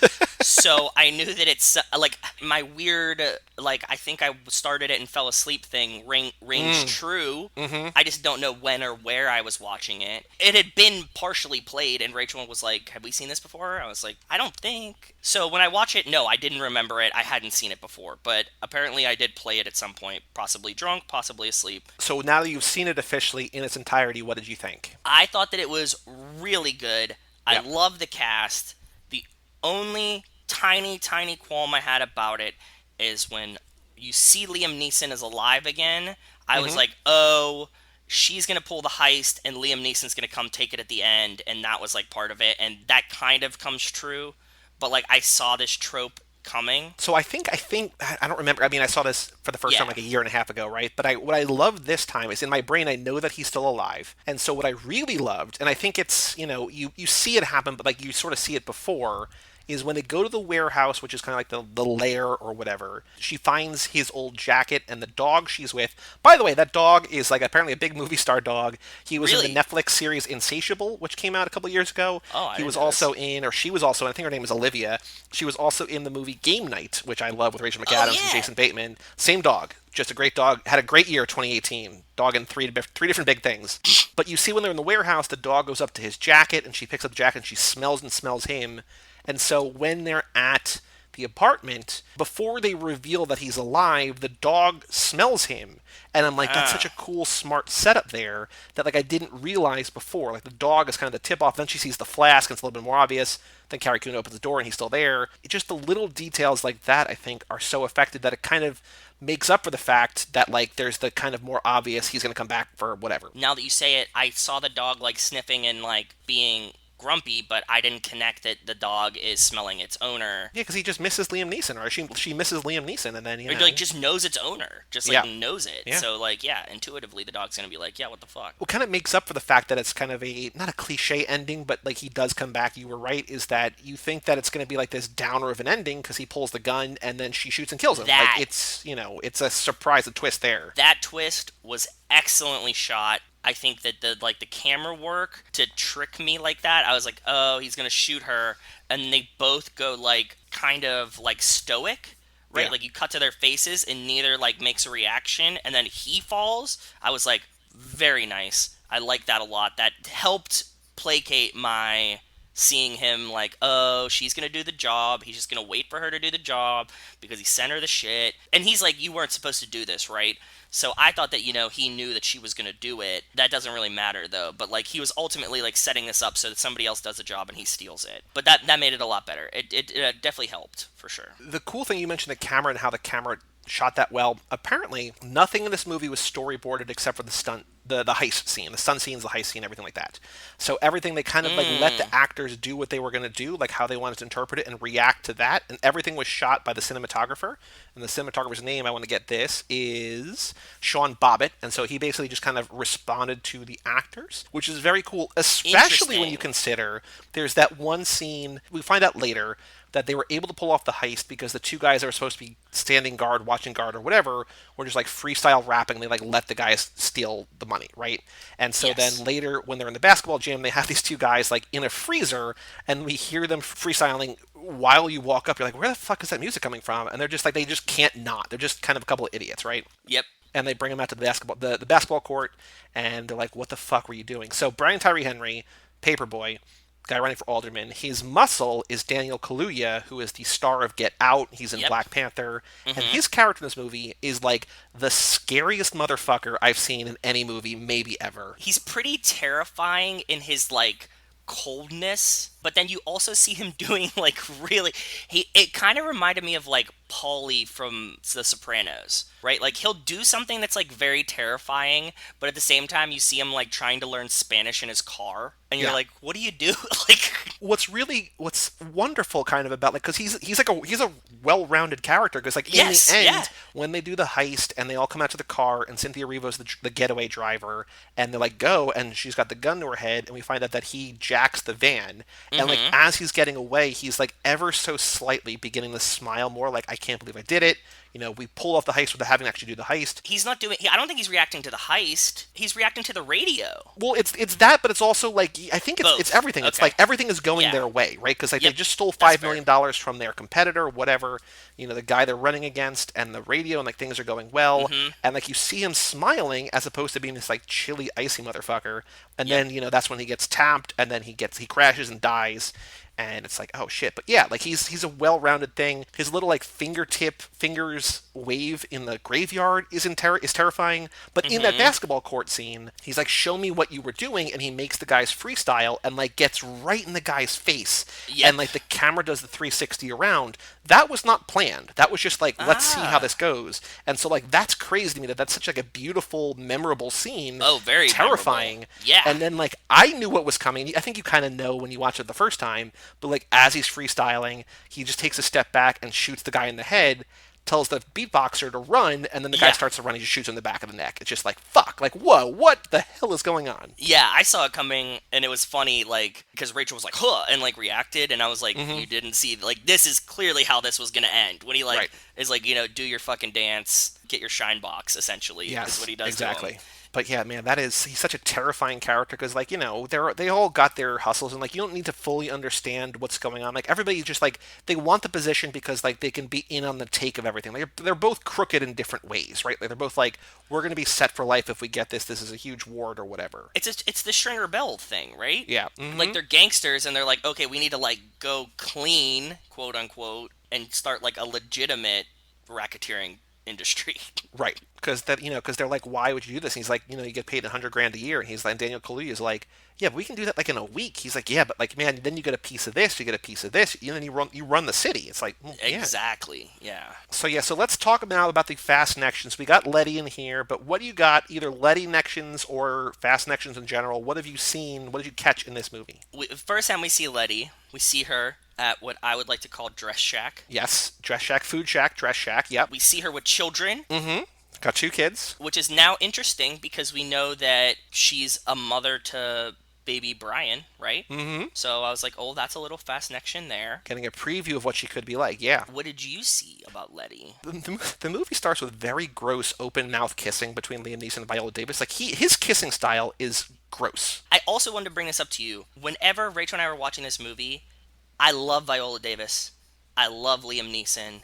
Them as a couple does not work for me. They're both like too cold in the movie or something. Well, I mean, I think they're both too cold in the movie because their son was killed by crooked, shitty cops, like racist cops. Yeah, that's fair. Maybe and that's gonna break up. That's gonna break up a marriage. But like, they have like no on-screen chemistry together. I know that he can be. I think it's because Liam Neeson is not always like a great actor, and like Viola Davis is like a really great actor. She's a great actress, yeah. It just feels like they can't connect in that way. I don't know, because he's like a great action dude, but it's just like there needs to be more here. Like, there needs to be an emotional investment here. It's a weird thing, and it wasn't like, and we're like, dude, like, we love both of them separately. They're like the same age. I can get it. Like, anytime you see them together, like, beyond the like son being killed, like, as actors, they look like they just like didn't click. That's what it seemed like to me. So we were like, I don't know what I would do to change it other than like make them like each other more in the movie, but like I can't do that. I'm like, and that for that reason, that relationship felt like very weird to me, and I was like, I just don't get it. It's definitely, I agree with everything you're saying. It's an intense and aggressive way, like the very, very, I don't even want to call it passionate kissing. It's just like very, like he's just very open mouth. Like he's just like, he's kissing her entire like lower face. It's like, this is weird. It's stuff like this. It was like a bunch of like little things like this that I'm like, like what the fuck is happening here? I don't know. I also, while we're on the subject of the husbands, John Bernthal plays Elizabeth Debicki's husband. He's one of my favorite actors. He's a piece of shit in this movie. He beats the shit out of her before he gets killed, but like, I love him, and I remember when I saw this in theaters, I knew he was in this, and I'm like, that's all I get? I get like 90 seconds of Bernthal? Like, what's the point? Like, why build him in the movie? Like, why show him at all? I agree. So I was disappointed by that, but... We always have We Are Your Friends to turn back to. Boy, yeah, that's not what I go to for him, but yes, I agree. I mean, he's great in Fury. He's great in Wolf of Wall Street. Sell me this pen. Like, he's great in everything he does. Yeah, he's such a good actor. I agree. And I was very disappointed when he's only... Like, again, he's a piece of shit. And I was like, okay, cool. But, like, he's in this movie, sick. And then, like, dead instantly. I was like, well, what the fuck was that? Like, why do you even cast John Bernthal then? Like, it doesn't need to be John Bernthal to be like, oh, I loved you, I didn't mean to hit you, and then like dead instantly. Like, you get one scene of him. Right. Just a bummer. Just a very big bummer to me. But in that opening thing where we go from them kissing in bed to the heist, and like the sound, like everything about this editing is amazing. But I was thinking, as they're getting away, this van is in very poor shape. They're getting chased. They got the doors hanging off. Like, it reminded me as the door is dragging and sparking. I'm like, this is warning danger to manifold. This is just the door dangling out the back, dragging along the streak. Yeah. That makes sense. I didn't catch that. I didn't make that personal connection, but yeah, that works for me. I liked that they had a heist. Viola Davis like pitches it to all of them in the sauna, right? She's like, this is what we're gonna do. We don't have husbands anymore, whatever. And you turn around, and Letty's the first one in. She's like, I'm in.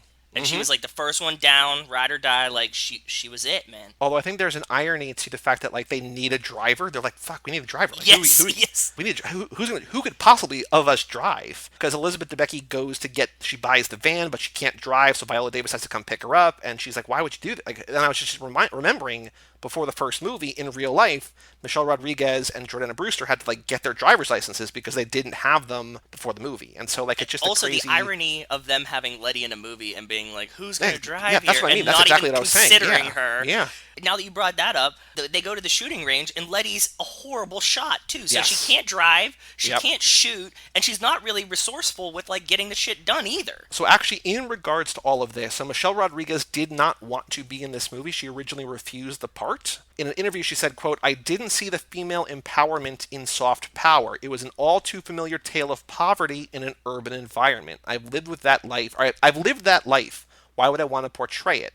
But then Steve McQueen met with her and they talked about the movie and she went on. Because like it is empowering, but it is like... But not for her. It's like only yeah. her character is the one that gets like shit on. She's like a single mom, and like they don't give her any agency, right? Like she's not good at anything. Like they don't even give her like a skill. She's just like down and can like, run with a backpack. She just has the passion because she says, she's the first one to be in. Like later she's like, if this all goes wrong, I want to make sure that my kids know that I tried to do something for them. I didn't just sit by and like let this world pass me by or whatever, right? Like she has the attitude. It's just that her character is like lacking in skills, which is unfortunate. Yeah, and then like the Polish girl, like the blonde girl, she's like quote unquote like the shitty one, right? Like she's like useless. Her mom's like, you should be an escort because you're useless, and like all of these things. And it's like she's a great shot. She tricks the guy into telling her what the blueprints are. She speaks Polish and is able to get stuff done. Like she's able to like pick out marks and be like, yeah. Like I think that's almost like she fucked up once. Viola Davis scared her straight, and she's like, okay. I think that's almost like what she needed. Like I think that's probably explicit what the movie is saying, that she was victimized for so long by her husband that like she had to have someone say like, you're better, like be better than this, you're better than this. She's like, oh wait, no, I am. And that's when she, pretends that she's a mail order bride to that woman. And the daughter's like, Mommy, you always say that a gun is a woman's best friend. And she's like, okay, what do you need? And like her victory sausage, like walking out of the gun show, like taking a bite of a sausage like a hot dog, just like in victory, it rules. Like it's so good. And she's great. Oh no, it's awesome. I love it. But I'm saying like, how do we give her so many cool skills and we don't give any to Michelle Rodriguez in this movie? Right. Like in Viola Davis is badass, and then the other chick, you see that she's like kind of like the dark horse, kind of like, she's in the mix. She's Liam Neeson's new wife. Oh well, do you know her? Carrie Coon is like one of my favorite actors. She's from The Leftovers. She's from The Leftovers. Yeah. I know. I recognize. I was also her. bummed that like she was not in the movie a lot because I knew that she was one of the four widows. Exactly. Yeah. And I was like, what the fuck? But yeah, there's a reason that she's not around. But she is effectively replaced by Cynthia Erivo, who's like a Broadway actress. She just played Harriet Tubman in that Harriet biopic. But she also, within a month of this movie coming out, she played in that movie Bad Times at the El Royale, which I loved. Oh yeah, you did love this movie. Yep, I remember. She's in that, so like she had a great late 2018. Like she's a really, really good actor. Oh, she's an awesome actress in this, and they give her a ton of agency too. She's exactly. Like, fast she's and like resourceful and like and she's a driver. It's everything. Yeah. It's just like I don't know. So like Letty's babysitter just like steals all of like she just has no useful skills. That was my watching this movie. Watching this for Letty is a bad thing to do. If like watching it, and I'm like, oh, I want Michelle Rodriguez to be badass. She's just like. Just a mom, like a Latina mom. That's it. Yeah. Like, well, we will get a lot of badass Michelle Rodriguez. I know we will. This is more the movie, just like the big movie to start with, not necessarily the big role to start with, right? So, Yeah, exactly. Also, I do want to say that a movie that we will likely be covering later this lap, this reunites her with Colin Farrell, who were together in SWAT. So, that's some, alpha Michelle Rodriguez performance back in like 04-ish, I want to say, but we'll figure that out maybe down the road. I love that they use Letty's daughter's voice modulator in the heist. Did you catch that? I love it. Yes, I caught it, and I saw, as soon as she put the voice modulator in and talked, I saw the light bulb go off, and I was like, yep, they're all going to sound like Bane when they go to do the heist, and that's exactly what happens. Which is super, super cool. I love that. Yep, it's a good touch. That was her whole resourcefulness. Yeah. She just like uses the child's toy as a voice modulator. Cool. It's unfortunate that it's Letty for our purposes, but I think it has to happen to one of these four women,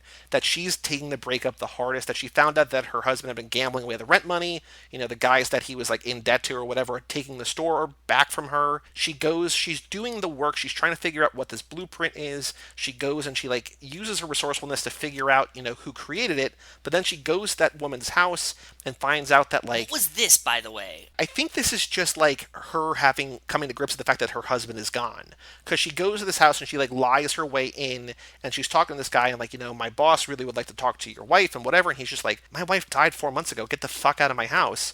And then they make out. I think it's just because they're overwhelmed by grief. I think it's just like she doesn't know how to, she has so many emotions right now. Like she's angry, and she's angry at her husband, but she's sad about her husband. She's like involved in this whole thing. She's under the pressure to do the work, and she's got so many conflicting things going on in her that she just doesn't know what to do. And this guy is like her in that he's grieving. I think there's, again, like we were talking about, sucks. last episode, where we're talking about shipping, Vince and Brian, it's like, it's just, there's so much energy, there's so much emotion there that you just get confused. Like, you just don't know how to react. I don't think it's abnormal. I think it's strange, but I think that it makes absolute sense. What I wanted, because we're watching this for Letty, I wanted then for her to use her femininity to, like, get this guy to fall in love with her, to use him as part of the heist.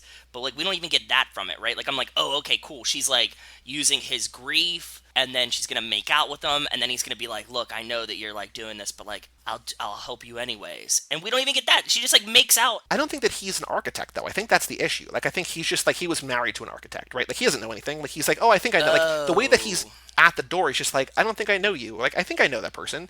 If the woman you're referencing is one of, like, the 6 people at this firm that have a business card up front, like, if you were if you worked there, you would know that person. Like, it's one of the principals, you know what I mean? Like, yeah. Here, I think it's just like, oh, yeah, like, I think my wife talked about that person. I think I know about, like, I think it's just like, he's not an architect. So I don't think he could help. I think it's just that, like, he's just in that position. Yeah, so then why make them make out any? It's just. I think it's just showing grief. I think it's just showing the loss, the loss, the process of the loss. They could have had like a sudden like embrace, right?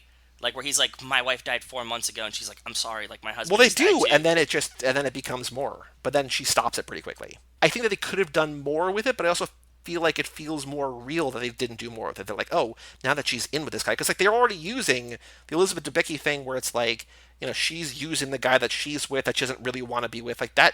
To have 2 characters do that would be like, well, why both? Yeah, but why didn't you just make Letty do it to begin with or something? Because then what does Elizabeth Debicki do? Like she's got nothing other than like just running around doing errands. Like I feel like no, but she's good at the errands, and then she's like a good shooter, and she's like. Yeah. I think they all need to respond to the grief in one way. Like, Viola Davis gets angry. Elizabeth Debicki gets, like, again, has to become subservient in a way because she just tries to continue her life as is.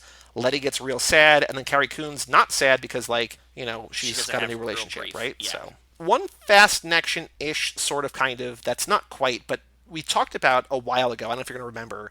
But I think it's in 5 or 6, whenever, I can't remember where this scene happens, but when Brian goes to prison, when Stasiak drives Brian to prison to meet with Braga, I guess it's probably 6. They're driving, and like in the car, Stasiak's like, look, if you can't get out of here in 24 hours or whatever, like I can't get you out. Like they're doing this whole thing. Yep. But it's like very clearly like they didn't shoot that scene. So we're just seeing a car pull up to the prison. They're just doing the dialogue on top of it, right? It's just like, oh, somebody fucked up here. They needed to add more explanation or whatever. Here in this movie, there's a very conscious decision, which I don't understand why, but I think it's super cool. Yes. There's like a 3 or 4 minute scene where they're driving through Chicago, and we're hearing Colin Farrell and like his chief of staff or whatever that woman's role is, yes, or like high up in his, campaign manager maybe. They're having like this very long conversation, and we don't see it at all. Like we just hear it. We see the windshield. We're facing the car. We see the windshield, and then the cityscape of Chicago behind it. And like I don't know exactly why you do it that way, other than to show the city. But I also think that like it was cool. Like it was a very interesting decision. It just reminded me of like that scene in Fast and Furious where it's like, oh, it's like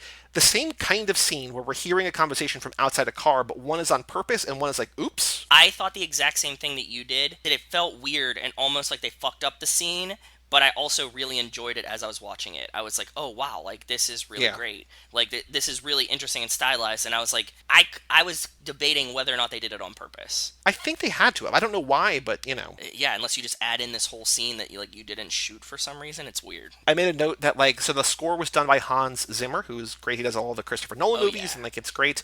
So this was based on a novel, and the novel was also adapted into a British TV series, a miniseries, like 83 or something. Like, I think 83? A 6-part miniseries, but Hans Zimmer did the music for that one, too. So it's, like, it's cool that, like, he's doing the music for both versions of Widows, which I think is kind of interesting and cool. That is cool. We talked about the whole Letty making out with this dude scene. I think that it's kind of a really realistic way of seeing, like, what Letty, the character Letty, as opposed to just saying Michelle Rodriguez characters in general as Letty or Michelle Rodriguez or whatever, but like as the Letty character herself, what might happen if Dom died? Like she would be lost. Like she is unmoored and she would just not know what to do. The one thing I did like is that the end of it is that like by the end she's like, look, I'm gonna be a single mom. I still held shit down. She did accomplish her goal and she kind of is like okay with it and like is taking this role on. That was good. But yes, you're right. In the middle parts, like I think also that she would be like lost without Dom. I don't know if it'd be this extreme or this like dramatic, but I think that it shows like I think it accurately shows her going through grief, and I could see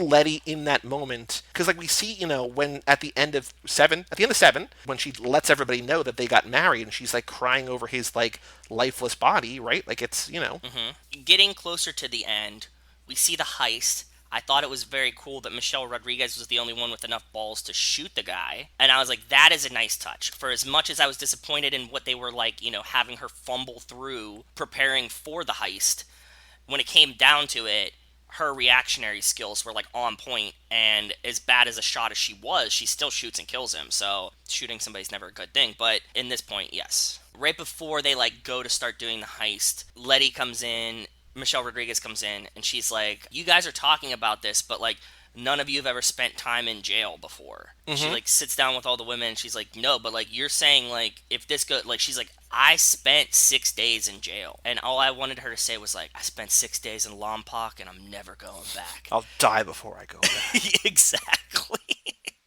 I wanted it so bad. But, like, it was cool that she was like, yeah, I'm the only one who's ever been to jail before, so, like, I'm telling you, like, it's not this fucking cakewalk like you think it is. Yeah. I only have two other notes about the movie. One, I love that it was Matt Walsh as the head of the security company with the Matt Walsh, like from Veep and from like he's one of the founding members of UCB, and like he's just like this goofy comic actor who's in a bunch of things, and I love him. And just to see him like at the mercy of Viola Davis, and she's like, well, you shouldn't have cheated on your wife with your niece or whatever. Like, what the fuck is wrong? Like, what'd you expect? Yeah. But he's just like so whiny, and I just loved seeing him like totally powerless because I love him as an actor. The only other note that I have is at the very, very end. Like, it almost seems like for a second the movie's going to end on Letty, and it's like, well, this doesn't make any sense. Like, well, she's not the main character, but, like, we see her, like, smiling that she got her store back. Yes. And, like, there's a fade to black, and I was like, wait, is that the end? And then there's a whole nother scene, like, in the diner where Viola Davis and Elizabeth Debicki are, like, separate, but, whatever. But, like, there's a moment where I was just like, wait, is she, the like, wipe is so the weird. star? Yeah, like, what? I thought so, too. I was like, damn, they're really going to end on her, though. That's pretty cool. Like, look, like, her full circle was like the symbolism for like all of them meeting their goals, right? And it's like, no, we have to like, dumb her down again. So the only trivia, do you have any other notes about this movie? Because I have two little bits of trivia. I have one more. I have a question for you. They pull off the heist. They go out to the car. The kid from Get Out has the driver hostage, steals the money from them, and he drives off. Where did they get the second car from? I think they had a backup car. I'm guessing what their plan was to have, because there's the van parked outside Colin Farrell's house, right? And like, if anybody sees, like, they're on the lookout for this unmarked white van. I feel like kind of like Baby Driver, kind of like a lot of these movies, you drive that to a second car, and you like just dump the first car, you you torch the first car or whatever, and then you have the second car that's the getaway car. I just feel like they had it parked somewhere, or they stole one. But I'm guessing that they probably, like, around the corner or nearby somewhere, they had another car that was like totally uninvolved with the Colin Farrell residence that they were going to drive to, transfer the money to, and then get off from there. I get it. I just needed the like one scene of like Viola Davis and like all of them pulling up in the Passat, like, or the silver Volkswagen, whatever it is. Like, I want to see them pull up in it, just so that my brain's not like, where does this second car come from? That ties into one of the two trivia bits that I had about this movie. Maybe we would have seen it, that Steve McQueen's original cut of this was 3 hours. So this was a 2-hour and 9-minute movie, which I think, it doesn't feel super long. I think it flies by, because I think the score and the action and everything, I think it works really well. It has a nice pace for as slow as it is. Like, we don't get to the heist until, like, an hour 40 into this movie. Well, it's crazy that, like, there's a heist in the first 2 minutes and the last, like, 15 minutes, right? Because, like, basically the heist ends, and, like, she kills Liam Neeson, and, like, that's kind of the end of the movie. Then there's, like, 5 or 10 minutes of, like, wrap-up, but, like, it's just like it's bookended by the heist, which I think is kind of a cool. And in the middle, there's a story of politics and corruption and which is grief good, and loss and whatever, right? So yeah. But I think that in that 3-hour version, maybe we see them do a little bit more prep. We see them whatever. But I just got the impression that like they had a car nearby, they run to it, or maybe because we've seen Cynthia Erivo literally sprint through this movie like she's Tom Cruise, like run to this car, drive back, pick them up, and then go and tap it or whatever. It also reminds me now, I didn't think about it while watching the movie, but you think about in Death Proof when they're like, I want to tap that ass, right? Where they just like tap Stuntman Mike's car. I feel like this is a little bit, I mean, maybe it's realistic, but it feels like over the top for a movie world where they like tap the car, he like completely loses control and then like dies. It just feels like, oh, but in real life, like you probably, if you did get rammed from behind without expecting it, you might absolutely lose control. Things could break bad. Oh yeah, you'd crash and you're in and a get van. Killed. Yeah. The only other bit of trivia that I have is that the line when Elizabeth Debicki comes back from the first date that she's on with, again, just a asshole piece of shit who like eventually helps her, but like he's just, by the end, he's escort guy. Yeah. And then she walks in like way overdressed for like heist prep. And Viola Davis says, "What are you wearing?" And Letty says, "A condom." That was a Michelle Rodriguez ad-lib because, it just worked. But like the costume designer was like, that actually is perfect because like the goal of that dress was to make it look like tacky and shitty. And like Michelle Rodriguez basically saying like, it looks like a condom, man. Like, it's funny. And also she's a dressmaker. She owned a dress shop in the movie. So her take on it should be considered a more refined take on dresses, right? I was also trying to think of like when actual Letty now, Fast and Furious Letty wears dresses. We got the red dress. Oh yeah, in that one. Furious That's 7, like in Abu Dhabi, right? Mm-hmm. She's got her wedding dress in the flashbacks in 7. Does she only wear dresses in 7? Because she's not really a dress type. Yeah, I think she's more like utilitarian, right? Like she's normally like in like shorts or like cargo type things. Or like her leather pants in the first movie. Like I feel like maybe dress is just in 7, but she fights Ronda Rousey in the dress. She walks in the dress. She's got the wedding dress on in the flashback, so... I don't know. Yeah, it's definitely a character. She looks great too. She's very attractive. So I don't get why Fast and the Furious doesn't use her in dresses and more things. Like I think it's just a character. I think it's a character thing, but I think that they could use her in more situations where they're like, hey, like go be a babe for like a distract. But then they had Giselle, right? So I guess they didn't need Letty to do that. I think Michelle Rodriguez is beautiful, but then you bring in Gal Gadot, you're like, oh, well, she's, why? She's gonna be Any other notes, or do you want to watch the trailer for Widows? I got through all my notes, so cool. I talked about everything that I wanted to talk about. Let's watch the trailer. So we were watching the trailer. Again, this is, as opposed to classic car movies where, like, movie clips, classic trailers has to collect them all. These are now in the era where, like, trailers existed on YouTube. So this is from 20th Century Studios, Widows official trailer HD, 10 million views, 2 minutes and 24 seconds. Let me know when you buffer it, and we can get going. Good. 3, 2, 1, play. Regency Seesaw. I don't know what that is, though. You have no idea, do you? Oh. Or did you choose not to know? See, they look so weird. Like, even when they're, like, trying to, like, snuggle and stuff. Okay. Oh, I think I do remember this trailer being like, oh, this is cool and weird and badass. Because it's like, it's chilling. Like, you don't know what this is about, but, like, it's like things are going wrong. It's about my life. Yes. Now becomes about yours. I remember seeing this in theaters too, like when I was going to see another movie at the time, and being like, holy shit, this looks awesome. Look at all these guys that are in this movie, like all these actresses that I love, like everything about this seems awesome.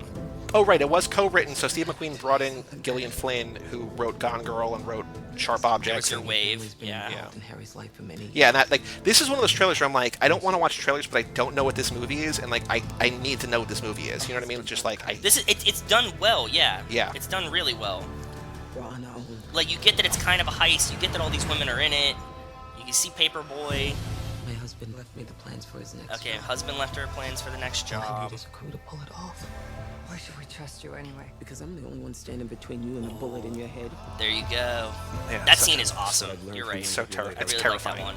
And my father? Robert Duvall with a hard N in this movie. I mean, it fits the character, but I'm just like, still, even hearing it, she's like, oh, Jesus Rachel Christ. said the same thing. She was like, oh, like, this isn't a Tarantino movie here, guys. Come on. From where? I mean, Relax. he's not actually in The Godfather, right? Yeah. I think that's a different scene. That's a different range scene. That was an outdoor range. I don't know if we saw that one in the actual movie. We see the indoor where they're a mess, but... Yes, we see the indoor one. Letty gearing up. I don't know if we saw that. Like, I think there's a lot of, like, gearing up and prep stuff in here that's, like, not necessarily in the movie. Maybe in the 3-hour cut, you know what I mean? Yeah, true. Academy Award nominee, Daniel Kaluuya. Yeah, there's a ton of This is a stacked Now, cast. the best thing we have going for us is Super being who we stacked. are. Why? This trailer is actually pretty good, No one man. thinks we I'm have really the balls to surprised. pull this Yeah. off. And that's the line they remember because they don't think we have the balls to pull it off. It's like, Yeah. yeah, man, damn. That's actually, yeah. For Yep. us not watching trailers, yeah, that's a really good one. It doesn't ruin the movie. I'm so surprised. The last game we have to play is the Letterboxd game. So, for reference sake, Mad Max Fury Road, the most popular film on Letterboxd, or at least one of them, has been seen by important milestone, 600,000 even now. Is it actually 600 or is it under 600,477? So, congratulations. Wow. Mad Max Fury Road, 600,000 times logged on Letterboxd. Widows, 2018, directed by Not Bullet, Steve McQueen, starring Viola Davis, Michelle Rodriguez, Elizabeth Debicki, Liam Neeson, Robert Duvall, Colin Farrell, so on and so forth. Average rating of 3.6, most common rating of 4. How many people have seen Widows? I'm gonna say, I don't even know where you begin with this. Like, this is one where it's like, it could go any number of directions. I know, I'm gonna go like 70,000. Higher. 110. Somewhere in between. One more guess. 85 was gonna be my first guess. 96,389. 96,000 people have seen Widows. Average score of 3.6. Most common 4, then 3.5, then 3. A lot of people I follow gave it 4 or above. No, it's a newer movie. Yeah. It has a great cast. I figured it had to be high. That's what. Yeah, I'm good. I think that I did a pretty good first guess on that. So now, out of the 96,000 people, how many have it in their top 4 films of all time? Oh, let me go like 2,500. Way 2,500. lower. Way lower. Really? Yeah. 65. A little bit lower. 58.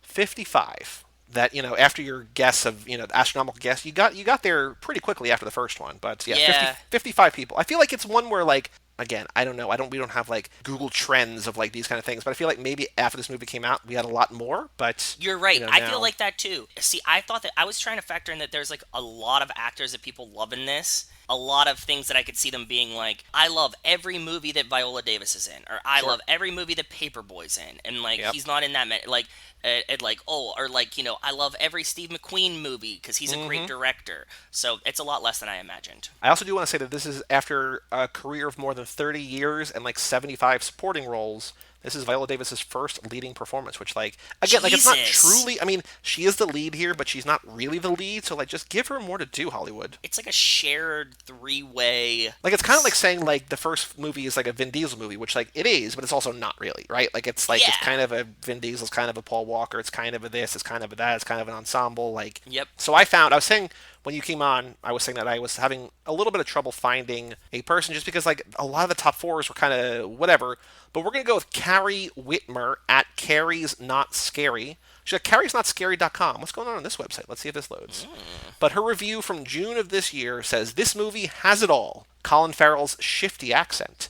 Chicago architecture, in parentheses, a kink. The tallest woman I've ever seen. Michelle Rodriguez doing a heist without her family because her family did a heist without her. Oh. 5 stars.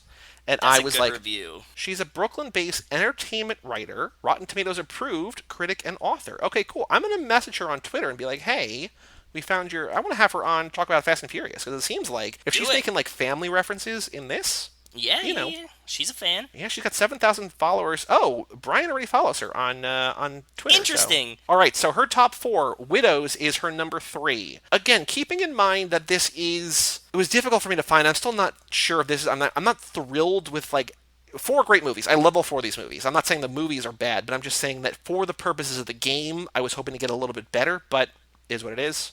Widows is Okay. her number 3. I don't even know where to begin with these. Fuck. They're all from the last, like, 3 years. So they're all, like, basically brand new movies. Okay. One we've had very recently. I'm trying to come up with, like, fun clues that don't just give it away. I can't help you.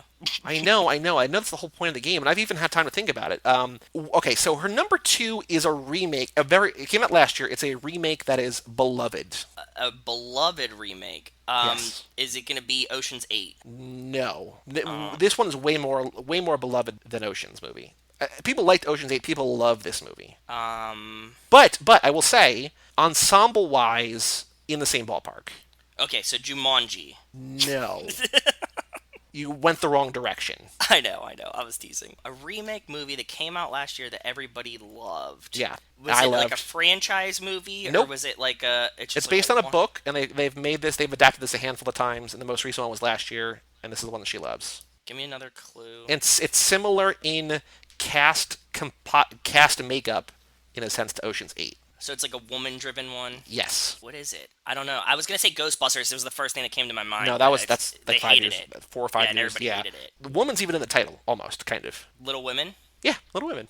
Okay, there you go. Number 1 is in a franchise that has probably the worst part of Twitter. Not the worst part of Twitter. The worst part of movie Twitter is about this franchise, and this is the most divisive of the movies in that franchise. Batman Begins. No, worse than Batman. Worse than that. Also, people love Batman Begins. And again, this is from the last 3 years. And people talk about this franchise a lot? Yeah. So, like, Marvel. Arguably bigger than Marvel. Maybe not bigger than Marvel, but arguably bigger than Marvel. Not or Fast as and big as Furious. Marvel. Nope. I mean, we love it, but it's not as big as Marvel. What's a franchise? What's the other franchise that's as big as Marvel? I can't even think of anything that even compares to it. It's been going on for 45 years. James Bond? That's even longer, but no. People like James Bond. Like, people aren't really against James Bond unless you're like, James Bond's a woman. Like, fuck out of here, because people are dumb. Bigger than Bond. I don't know. What Mission Impossible? Like, what's Bigger than that? No, I don't know how to. Like, I don't want to just like slam dunk it. Yeah, how are you not getting me there? The franchise effectively ended last year. That doesn't mean anything to me. People also, it's not this movie, but people hated the last movie in this franchise. I liked it, but almost everybody hated it, and it still almost made it like $1 billion. Jurassic Park? Nope. Bigger franchise. Like the biggest franchise in the world. I can't think of anything that's bigger than Marvel. What is bigger than Marvel? What am I missing? I think you have to go a long, long time ago. A long Land Before Time? No, in a galaxy far, far away. Okay, Star Wars. Yeah. There you go. Okay, yes, you're right. Okay, that's the biggest franchise of all time. Yes, you're right. Okay, fair. Yeah. So what's Star Wars. arguably the most divisive? Do you know the names of the new ones? No, I don't, because I didn't watch any of them. I think that the one that the girl is the main character. They're all. Rey is the main character in all of them. So, like, what is it? Something with the Jedi. Last Jedi. Well, so yes. Jedi's in, I think, 8 and 9, but yes. No, I was going to say The Last yes. Jedi, yes. Last Jedi is 8, yes. That's her favorite movie. She's got Star Wars The Last Jedi, Little Women, Widows, and then the fourth one is the one that we had recently. It is the most recent movie by a pair of brother directors. We had recently? What does we had recently mean? We had it in this game recently. Okay, and it's like, I'm going to guess it's a Coen Brothers movie. No, the other director brothers. I don't know. It came out last year. Yeah, keep going. It's new to Netflix now, so if you've been navigating Netflix, it's like the banner on Netflix, basically. Okay, keep going. Set in New York. Okay. Comedic actor turned dramatic role. King of New York, King of Staten Island. No. It's the newest movie by the guys who made the movie that the new Batman was best in. What did you just say? That was just word salad. So the movie that the new Batman was his best in was made by these guys, and their new movie is this movie. Maybe we didn't have this one. We had the other one. We had the one I'm trying to get you to, the hint. We had that one maybe. Maybe we didn't have this Squad? one. No. The new Batman. New Batman. Robert Pattinson. Correct. Okay. Was in a movie made by two guys. Good Times. Good Time. Yes. Their new movie. I don't know what their new movie is. What is it? Uncut Gems with Adam Sandler. Oh, okay. Yeah, that makes sense. Cool. That was satisfying to no one. Yeah, my brain just wasn't working for this one today. Yeah, you're not hungover. You're not tired. This is just we weren't on that connection. I'm a little hungover, but I'm not tired. Well, I mean, yeah, it's the weekend, so it's always a little bit of hangover, but that's exactly. Okay. It's like, well, now it's like 5 o'clock. Like, I'm not like hungover. Right. So Star Wars: The Last Jedi, Little Women, Widows, and Uncut Gems. Yeah, that should have been a much easier round than it turned out to be. Holy fuck. Okay. Yeah. Well, shout out Carrie Whitmer. Carrie, I'm going to reach out to you on Twitter because you have good taste in things, and I would love to have you on the pod. Assuming, let's just and see your here. review was hilarious. I did like that a lot too. Yes. Furious 7, she gave 4 stars to. Fast 5, she gave 4 stars to. Tokyo Drift, only 2 stars. Yo. But yeah, she likes these movies, so yeah. Yeah, that's cool. Let's get it set up. So next week, no Fast and Furious movie. We're doing another pit stop movies. Okay. No theme next week, but I guess the theme, if there has to be a theme, big movies. Very famous, very well-known movies. So next But week not on Avatar. Tuesday. Not Avatar. No. Not Avatar. Okay. On Tuesday, we are doing the movie that you suggested we kick off the lap with, but I want to have a Letty movie, but we're doing Memento on Yes. Tuesday. Christopher Nolan's Memento, which the Mikester and Chris podcast and I already talked about on Cinemakers, but we did not talk about it as though it were a Fast and Furious film. Which is going to be a wildly different take, I think. Boy, oh boy. Memento on Tuesday. Then on Friday, we've got Justin Kleinman's pick, a movie that I love, a movie that I have not seen in forever. We're seeing Dark City. Do you know Dark City? Nope, never heard of it, never seen it. Dark City is a movie made by Alex Proyas in like 98-ish. Okay. Great noir, sci-fi noir movie. So I'm Awesome. very excited for both these next week. They're pre-approved by me. Memento and Dark City, both great movies, both coming at you next week as we close out July as we continue to kick off Lap 7. So let me add a disclaimer here that these pit stop movies are either Michelle Rodriguez or memory loss. And sometimes they might not actually be memory loss movies. Like it's just like we found lists online. It might not always be what the movie's about. There might just be an element of it. I don't know. But just like every classic car movie wasn't exactly a classic car movie. True. We're doing our best. That's what I'm saying. But we're covering good movies or movies that people want us to watch. So Memento and Dark City next week. Yes. Anything else? Any other thoughts? I think that I came off like complaining about Widows, and like I actually really liked the movie. No, I don't think. I think the sentiment was positive, overall positive. Okay, good. Yeah, I just didn't want to be like I'm not like shitting on Widows. Like I actually really liked the movie, but like I just wish Letty was a more badass character in it. No, I agree. I would also rather watch this 100 times than watch like one of those Paul Walker movies again, where it's just like, oh boy, like no offense to your beloved The Skulls, but like, oh boy, like I know he's great in that movie, but it's like I don't like that movie. But like this is just like I'd rather watch a movie where the actor is less prominent or has less agency, but the movie's really good. Yeah, I'd rather 100 times out of 100, like not even close. Well, maybe 99, maybe sometimes like something crazy, right? I don't know, who knows, but. For all things Too Fast, Too Forever, you go to cageclub.me, facebook.com/TooFast2Forever, or at Too Fast, Too Forever on Twitter and Instagram. Email us, family@cageclub.me. Come back on Tuesday for Memento and then Dark City next week. Check out our Patreon page at TooFastTooForever.com. And again, just send us a note, family@cageclub.me. We love hearing from all of you. I'm Joey Lewandowski. I'm Joe, too. We'll see you next time right here on Too Fast, Too Forever. Peace out, you anus piecers.